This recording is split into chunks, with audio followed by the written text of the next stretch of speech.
તાજેતરમાં સુરતમાં અને દક્ષિણ ગુજરાતમાં વરસાદનું તાંડવ જોયું.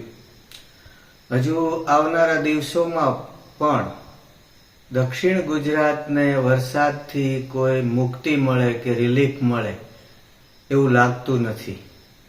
કારણ કે હજુ આવનારા દિવસોમાં પણ ગુજરાતમાં ભારેથી અતિ ભારે વરસાદ જોવા મળે એવી શક્યતા છે. આવતી 1 જુલાઈ સુધી સૌરાષ્ટ્ર, કચ્છ અને ગુજરાતમાં વધુ વરસાદ ખાબકવાનો છે, જેમાં ગુજરાતમાં બહુ જ ભારે વર્ષા અને સૌરાષ્ટ્ર, કચ્છમાં ભારે વર્ષાની સંભાવના રહે છે. આવતી 30 જૂન કે 1 જુલાઈ સુધી મધ્ય ગુજરાત, ઉત્તર ગુજરાત અને દક્ષિણ ગુજરાતમાં ઉત્તરોત્તર વધુ વરસાદ પડવાનો છે. મધ્ય ગુજરાત કરતા ઉત્તર ગુજરાતમાં ડબલ અને ઉત્તર ગુજરાત કરતા દક્ષિણ ગુજરાતમાં ડબલ વરસાદ પડશે.